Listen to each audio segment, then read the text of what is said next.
for a long time. I've known his brother Kel for a long time.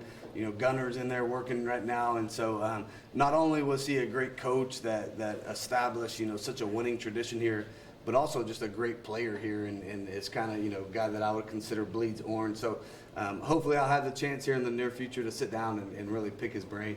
How important was it for you to bring some of your staff with you from North Texas, and can you tell us a little bit about some of the guys you've brought with you?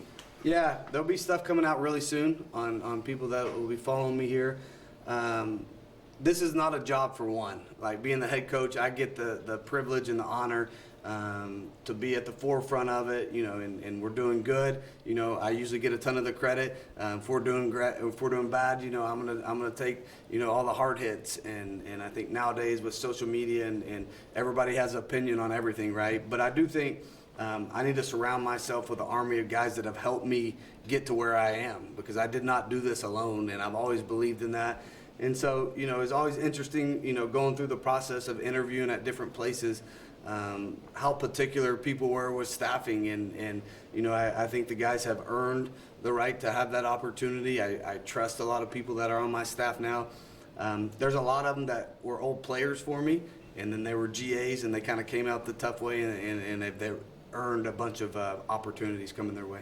Were you able to sit down with, you know, maybe Doug or Clint, you know, some of the guys that kind of finished out the season here, and what have you learned from them? Yeah, and so have that scheduled for the next couple days to be able to, I mean, two guys I really respect. I've known Doug for a really long time. I think we met when I was a GA at a one-back clinic in Arizona, you know, 20-something years ago. And then, you know, to watch Clint and to watch what he's been able to do over the course of his career, really well respected at Kansas.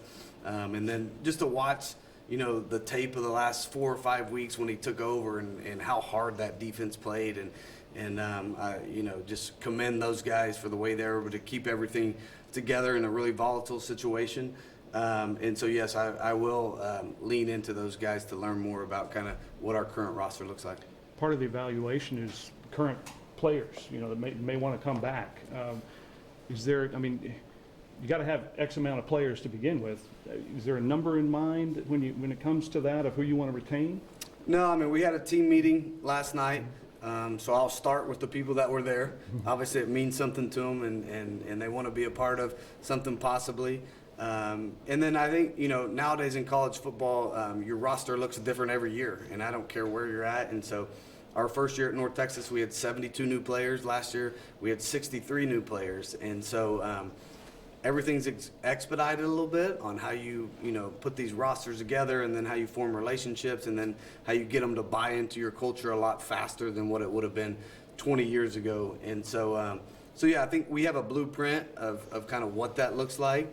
And but the course of this next 2 weeks is going to be really important for me to really identify what we have on the roster that we feel really comfortable with, and then some areas of need that we'll go out and we'll attack in the portal. How different, if any, is being a coach at a Power 4 school versus Group of 5 in this NIL era? Do you think there's a learning curve there for you as you move to this level? Well, no, I'm so comfortable with this conference, and I know what, you know, good players look like in this conference, and then you know, just being able to go study in the off season a couple different places this past year. I think I know the caliber of athletes because I've been around them. The one thing, you know, that's so intriguing to me, obviously, is you want the resources to be able to retain your talent. And so I think that's, you know, a tricky thing to do this day and age in the world of everybody's getting, you know, new contract and overpaying. And, you know, I've learned so much on the business side of things on how to put this thing together. And you know, ROI is really important. And you know, we have to have a return on our investment. And wherever we do choose to put the dollars, those dollars need to be on the field making plays for us. When you talk about the ability to flip over a roster, what are reasonable expectations of what this team could be next year? You know, the cool thing now, I think you're getting a glimpse of the parity in college football coming out, and you see teams right now, you know, where, you know, Indiana, who's lost more games than anybody in the nation over the history of their existence in college football, has flipped it and you know, is one of the top 2 teams. I mean, I think they're the number 1 team in the nation going into the college football. You look at, you know, what how Texas Tech has done it so far, and there's just so many different instances where this new era of college football doesn't allow you to keep all the talent at one school, and it's spread out a little bit more. And so that's why we have to be so diligent on being able to go identify that talent and then bringing it here. And there's still going to be a developmental piece to it. Like, I mean, there's a reason I'm going to get the coaches that I do get, because I believe in the way they develop young men on and off the field. And so so once we get them, I mean, that's the start of us resurrecting this program. And then the next phase will be going into spring ball and really developing those guys and their skill sets on the field. Were you given NIL assurances that you were good with?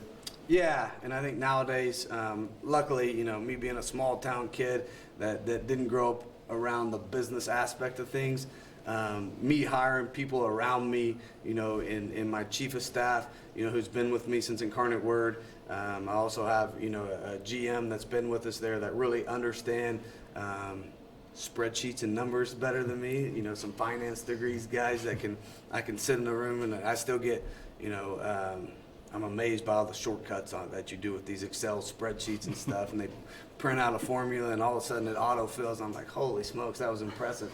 And so that's not my strength, and I know that, and I think part of being a good leader is knowing what you're good at and what you're not good at.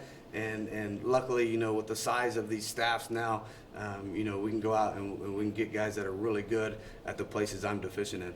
When in your life did you know you wanted to be a football coach?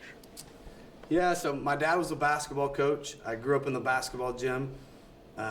Unfortunately, God didn't let me get above 5'8", and that's not a good recipe to play, you know, major basketball. I wanted to play at the highest level, and so, and then going back to earlier, like Wes Welker was having so much success, and I was able to see that firsthand. And I remember telling my dad, watching a football game at Texas Tech, like that's what I want to do right there. And so committed to training my last year. You know, we flipped over, I had a couple basketball scholarship offers, lower divisions, and flipped over with this dream in mind of hey, let's try to play collegiate football.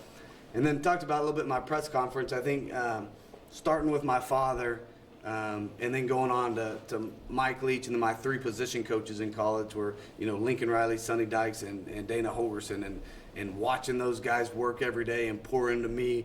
I think, you know, probably I would say my junior year was like, without a doubt, I started studying this game like none other, and started preparing myself for the ability to coach football and put together a game plan to go out there and execute.